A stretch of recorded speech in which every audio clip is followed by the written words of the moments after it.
This is Politics and Media 101. I'm Jeff Browning. America's political system has some tension built in. We get to speak loudly about how we think society should be run. Even though the gears of policy move slowly, they absolutely do move, and the country has the power to change more in a generation than some other societies do in a century. For better and worse, it's a hallmark of who we are and how we chart our course into the future together. So what happens in a system like that when the fabric of reality tears? When one group is so mad about losing an election, it decides to take control of the ballot box and burn it, to take power by force. Molly follows U.S. politics and politicians very closely, how they think and behave and why.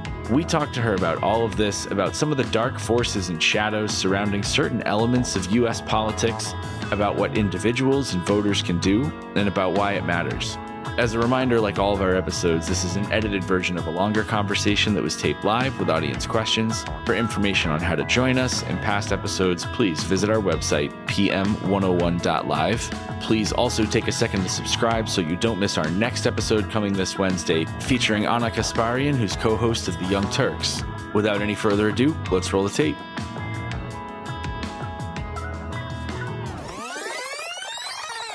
Going from the Daily Beast to the Atlantic it seems like a big switch to me, although I'm not a writer. How did this come about, and what's been the most interesting and maybe difficult parts of the transition? So actually, I feel like this is a good story on like useful things to do for your career. So I had been at the Daily Beast and I had been writing for the Atlantic, and I loved the Atlantic because it's so good and the writing is so good. I mean, I love the Daily Beast too, and I'm a big fan, but the Daily Beast is very voicey in a way that is really fun to write for, but can also get very heavy, and the voiciness sometimes kind of overpowers the work a little bit, because things are all in that kind of jovial, left-leaning voice.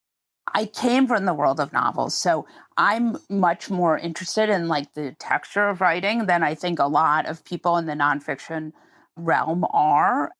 I was very big on writing for The Atlantic, and one day they came to me and said, we're doing this newsletter project, and then you could write for us, and that's a way in. And so, and I was really very excited to do it because there's a lot of really, really smart writing there, and I'm a big fan of Adam Sewell, and I mean, there are just all of these really, Ta-Nehisi Coates. I mean, just a very venerable tradition there. So I was, absolutely jumped at the chance.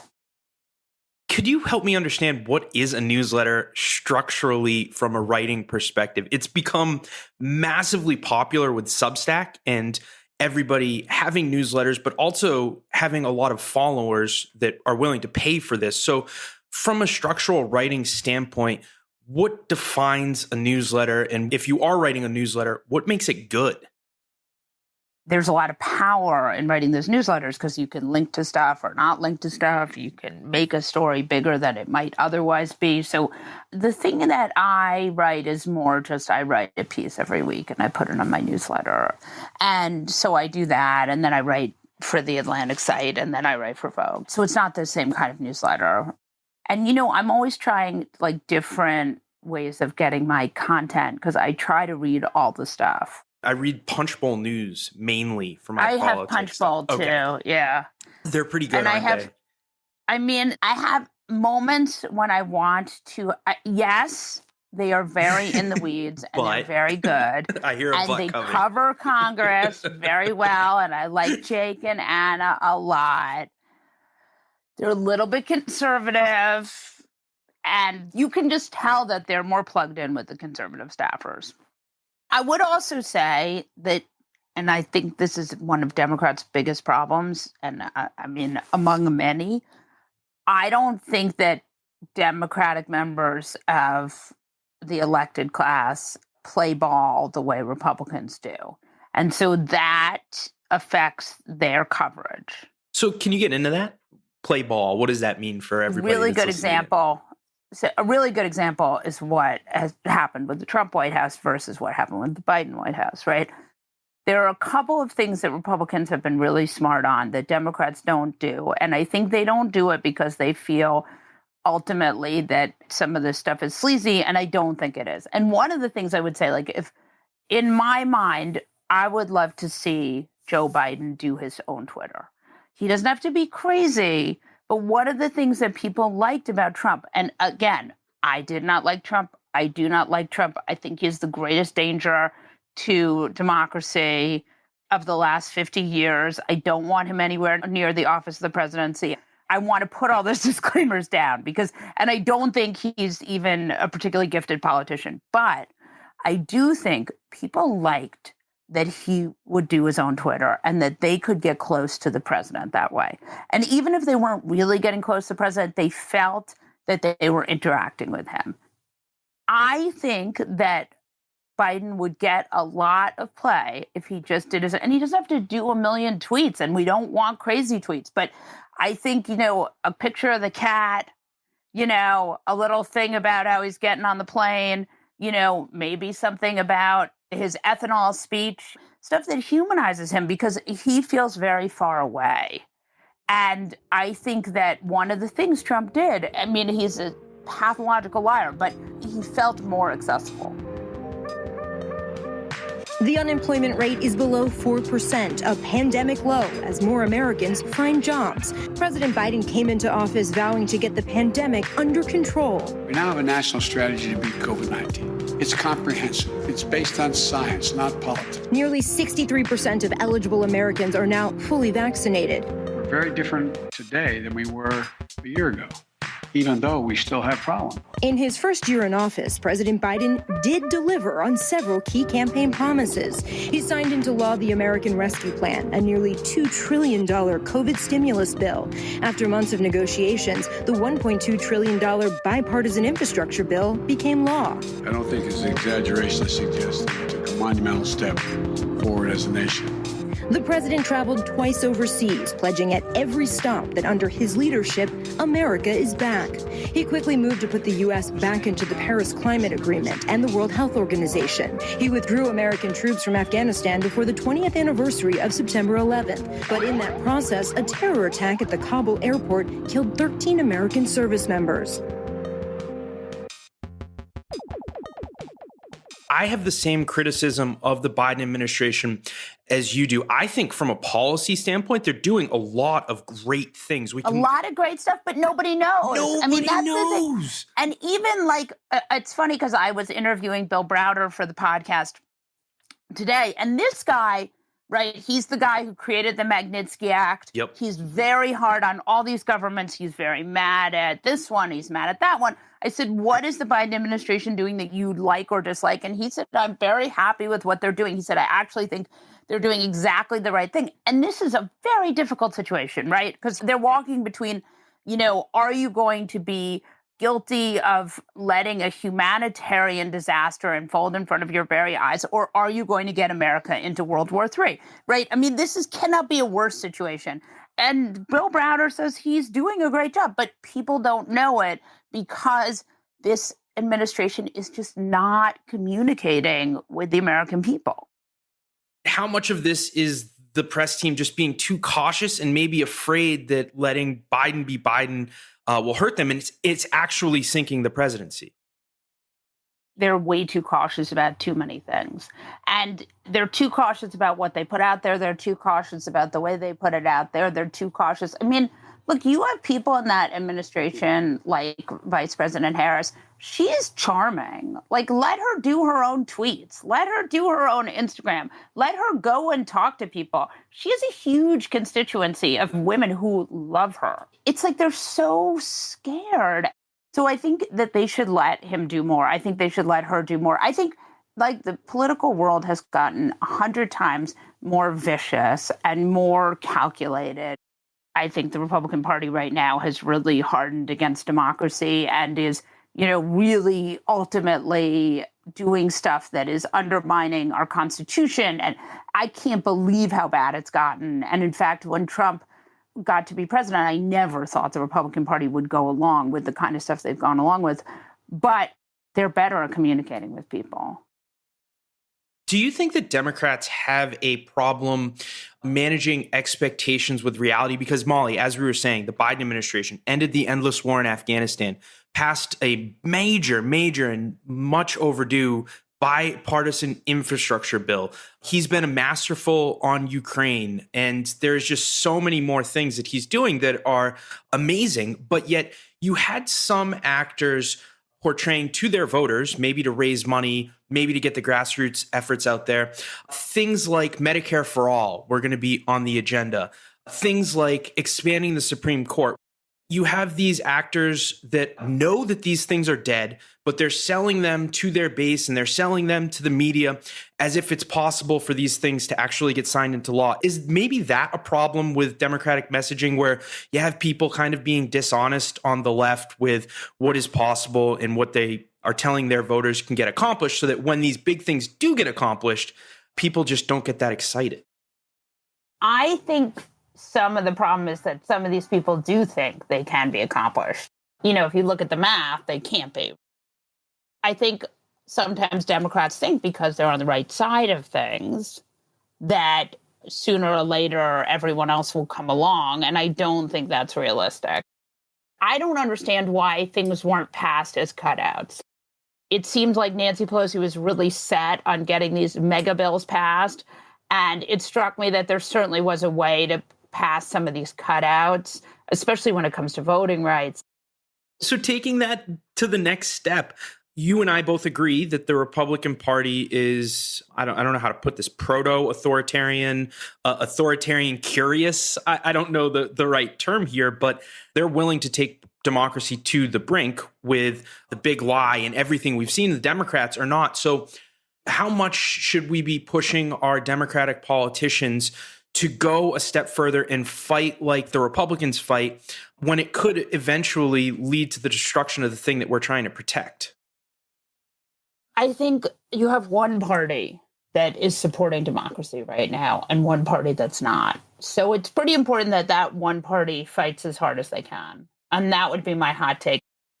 There needs to be a reckoning. Now, I would say there are a few things that I think are good signs. Okay. One is Utah.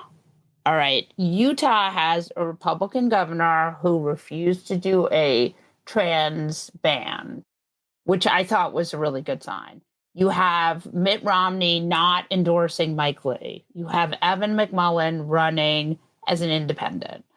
You have like green shoots of democracy in Utah. Now, I don't know, again, Trump may come in there and smash the whole thing up, but like that is a state where you are seeing a little bit of sanity, and it should be celebrated. Spencer Cox, he's been great on a lot of different issues. You said he vetoed the anti-trans legislation. He also, during the Afghanistan withdrawal, was sending letters to President Biden saying, hey man, can you give us more refugees? We really want to help these people out. It's like, where is this in the GOP? It's just such a breath of fresh air, despite, Reagan and Bush were debating in 1980 who could be more liberal on immigration. Immigration is such an important issue because it's so needed in our current economy, right? We have a very tight labor market. And if Democratic messaging were good, they would say, you can't find anyone to work in your restaurant. That's because of what Tucker Carlson is saying at night on television. It's not like they're taking your jobs. There's no one to take those jobs. Republicans are not bound by reality. They can say whatever they want, right? They can say Democrats. I mean, I went to all those different CPACs and they always said the same things, from Trump to Junior to Mike Pompeo. They all say the same thing. I was at a CPAC where doctor, and I don't even think he's a doctor, but Sebastian Gorka said that Democrats want to take away your hamburgers. I mean, I just think that Democrats need to defend themselves. But I mean, there's a not insignificant part of the Republican Party thinks that all Democrats are pedophiles. This is something that Republicans do because of Denny Hassett, who was the longest they need to say, the longest serving GOP House Speaker was in jail Convicted for pedophilia. pedophile. Right. I mean, Not even like it really was. And so I think that there's some amount of projection and so forth. There's a lot of bad faith in the Republican Party and a lot of bad faith attacks, and Democrats just need to focus on, they have a good message. I mean, a great candidate. Like, think about John Fetterman. Yeah, he's crushing it right now in the polls. Right. He's crushing it. He's crushing it because he's himself, right? He's a really good speaker. He's kind of cool. His wife is super interesting. They have these kids. Is he lefty? He's somewhat lefty. He's sort of lefty for his place, right? Like, he's for marijuana legalization. He's pro-LGBTQ. I mean, but is he like super lefty? No. I mean, I think his message is for his place. I wish Biden would lean more into the union stuff, because that, I think, is very winnable for him. The Amazon union, an enormous victory in Staten Island, completely worker created. Like, workers are being paid less. There's a sort of come to Jesus moment about labor and how labor is treated and the collective bargaining power of unions. The thing I'm struck by with Democrats is they are on the right side of so many issues. And Republicans are like literally on the fascism side. They're on the tar and feather Democrats and say that they are pro-pedophilia side. I mean, this is not hard, people. Like, Democrats are on the side of collective bargaining power. Like, that's a good side to be on. It's almost like the Republicans are trying to turn into this working class messaging party, yet the Democrats' policy is for the working class. Yeah, much more. People, yeah. You've been holding up state reps. You've been holding up people like Amanda Littman. You've been getting out their information. I'm sure that you're also supporting them in ways that we don't even see. No, but Amanda Littman is doing something that is not what I do, that is incredibly cool and great. She is basically setting up the organization for state and local level candidates. So she's setting up the logistical support. She's training candidates to run. It seems like the Republican donors have set up this infrastructure, the get out the vote, the campaigning, recruiting candidates 30 years ago that Democrats are just starting to do now. And we know that that's important because of the census, right, Molly? Yeah. It's redistricting for any number of reasons. Why?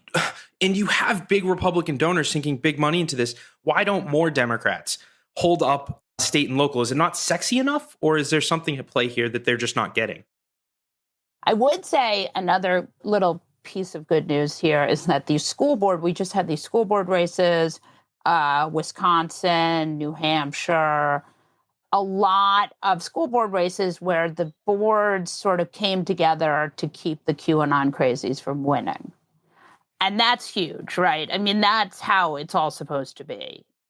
One of the things that I think was really problematic in the 2020 election, which I hope will not happen in the 2022 midterm and in the 2024, was that a lot of Democratic donors felt like they could just give to these big flashy organizations whose names I'm not going to mention, but who aren't necessarily candidates, and that would do it.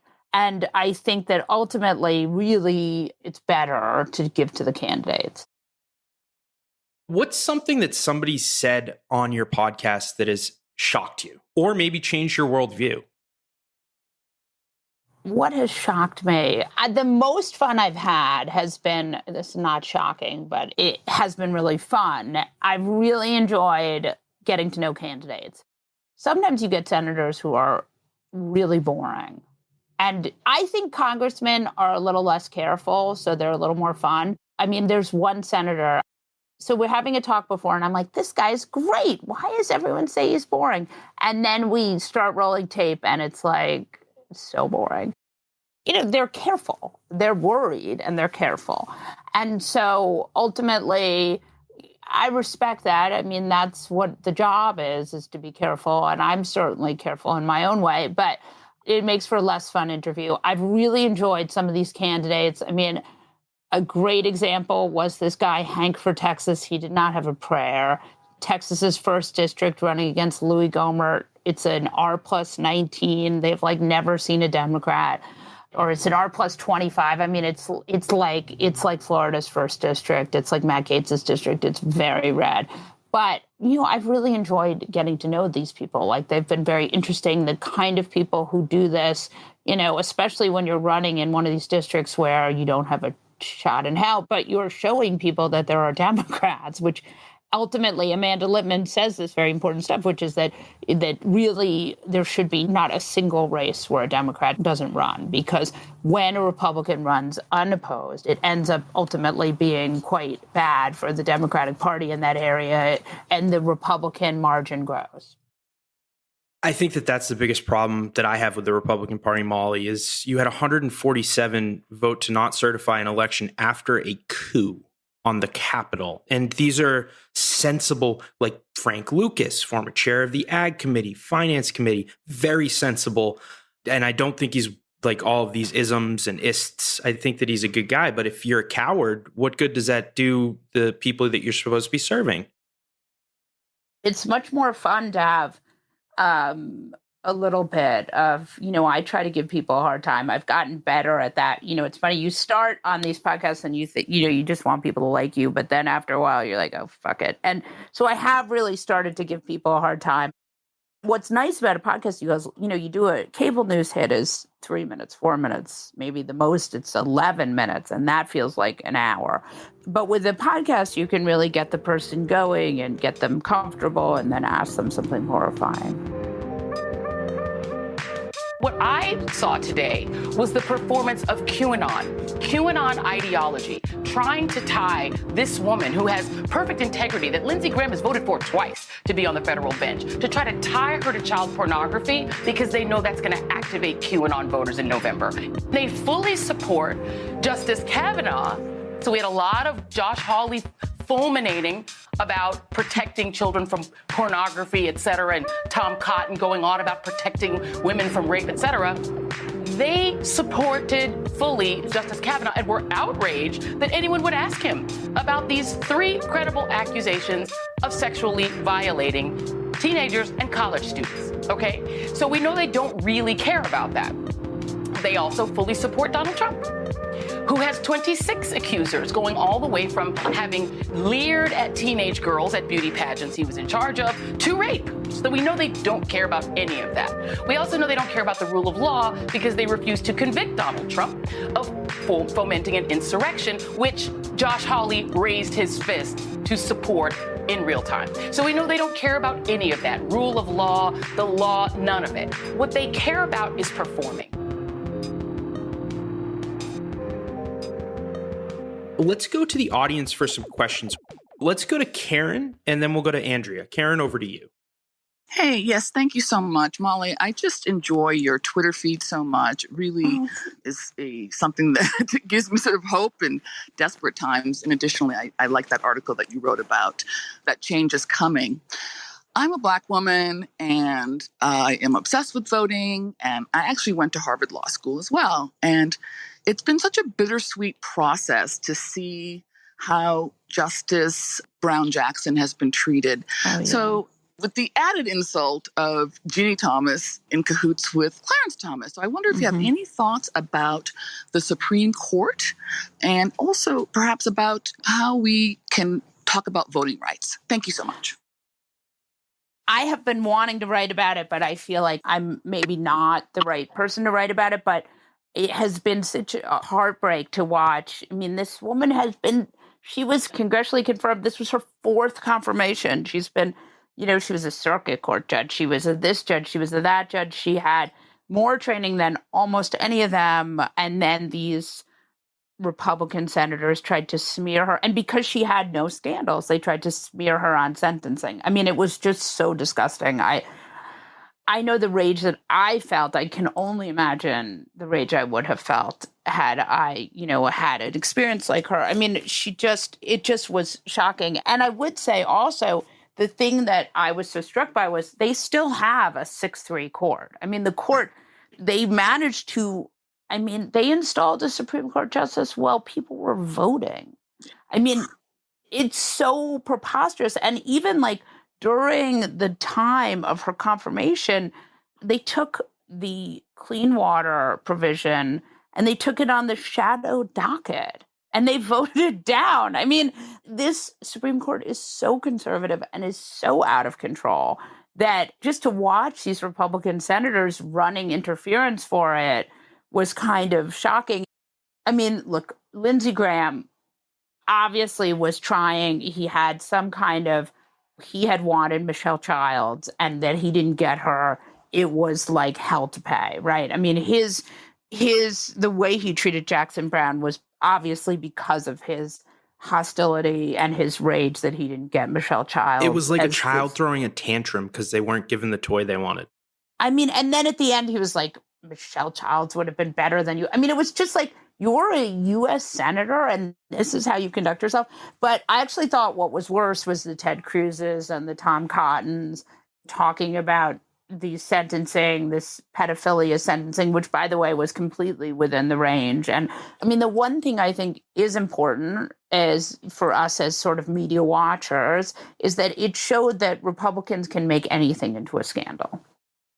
It was a thing that wasn't even a scandal and they made it into a scandal. So I think that is why Democrats really have to be so careful and so defensive. And there was a lot of really good writing. I think Dana Lind wrote a piece for Slate. I'm messing up her name, but where she talked about how Democrats didn't get out soon enough to protect her. And that was right. Like, Dick Durbin should have been out there being like, this is not, immediately, like, this is not about this judge. And this is a way of, he should have called it for what it was early on and make them feel ashamed because they should have been ashamed. I mean, it was absolutely beyond the pale.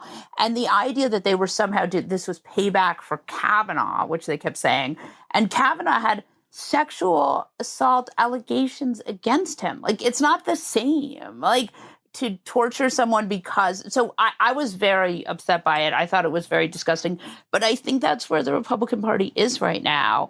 So I was just horrified. And the other thing with the voting rights stuff is 100%. And that has to be, again, I mean, what Eric Holder has done a really good job, along with Mark Elias, of just, they have lawsuits in every state. And every state that tries to do this, they have lawsuits. And they've done a really good job. And I think it's pretty thankless. And look, I mean, should they codify voting rights in Congress? 100%. Do they have the votes for it without a filibuster reform? No. So, like, again, it's one of these things where, like, you're not going to be able to put it in reconciliation. You're not going to have filibuster reform. So the only way to do it if there was some way to do it, I mean, I would have just fired the parliamentarian and passed voting rights with a new parliamentarian. But I'm not elected. Senate Majority Leader Jong-Fast. I see it in your future. It'll never happen. We will go one last question. It's going to be Andrea, and then we will wrap up. Andrea, over to you. Thank you, Justin, and thank you, Molly. So many questions to ask. I guess I would ask if you could give us your thoughts and your take on the fastest growing independent party and also the youth vote, which is kind of poised to be a big vote by 2024. Who do you think is going to win these folks over? Again, the youth vote, thank God for the youth vote, right? But again, Democrats shouldn't take it for granted. I mean, like, just like with the male Hispanic voters, they should not take anything for granted, right? Like, Republicans really are obsessed with trying to get the youth vote. And if they weren't obsessed with it, you would not see Ben Shapiro everywhere, right? Ben Shapiro spends millions of dollars on Facebook advertising. Obviously, someone is propping these kind of, Turning Point USA crew up financially with the hopes of getting these young voters. So I would say, look, legalizing marijuana is really a winning issue for Democrats. I mean, I'm sober 24 years. I have no horse in this race, but I do think that is a pretty easy win. And I'm not sure why that. I mean, I live in a city where it's decriminalized but not legal. Like, it just seems like a very silly thing not to run on, right? It's popular. I think that Listen, in my mind, I would much rather have a coalition government like they have in Europe. Our elections are so high stakes because the way things can swing so wildly between a Democrat and a Republican. So I don't think there's any world in which that changes. But you're going to have a situation which I don't think the Supreme Court realizes yet, but they have definitely set the ball rolling in this, which is they let that Senate bill, the Texas Senate bill that overturned Roe, they let it stand, right? They let it stand on the shadow docket. And what happened then was that all of a sudden, all of these other red states decided that they could make abortion illegal too, which is what's happened now in Oklahoma. And what I think you're going to see is now, and now you have California making it so they're strengthening their abortion providers. I just interviewed the head of Planned Parenthood California. She's got patient navigators for abortion. They're paying for women to come to California and have an abortion. So here's a situation where you're going to have a state where abortion is criminalized, right? And women can go to jail, like what happened this weekend in Texas.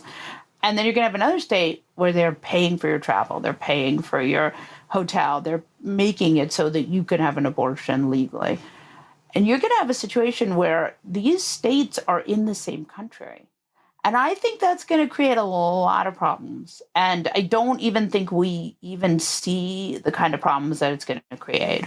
But I don't know how. And again, like, I'm not saying that the country should break apart in any way, but I'm just saying this is going to get worse and worse and worse. And I don't know how you close Pandora's box now, because you're going to have states that are going to have a totally different set of laws. So, Molly, I have to thank you very much for spending over an hour with us. This was one of my favorite conversations. You were here from the beginning. Now we're a year in. We're still going. We're growing, modeling a lot of what we do after the way you host your shows. Normally, I ask for last thoughts. I guess we are seeing a push to make abortion illegal, a push to prevent teachers from being able to talk about LGBTQ things, and a push to burn books or throw books out, more accurately. Are you hopeful that the Democrats can turn out the vote at some point and turn this tide in a way that is in favor of the liberal cultural issues? Because it seems like the Republicans are starting to win. I think there certainly are, and I think that it's really problematic. I would say I think they've overshot it. The book banning and the abortion stuff, I actually think they've overshot it. Most Americans are pro-choice. They may not be pro-choice at 20 weeks, but they are certainly pro-choice up until, the second trimester. And most Americans don't want books disappearing from the library.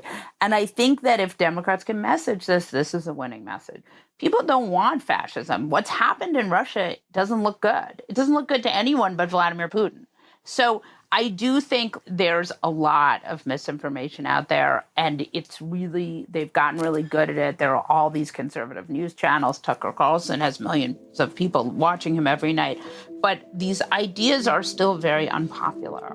And if Democrats can explain to voters what they're signing up for and a little bit of why maybe they don't want to, I think ultimately that could save them in the midterms. That concludes our conversation for today. Again, huge thanks to Molly Jong-Fast, to our audience for their questions, and most of all, to you for being here.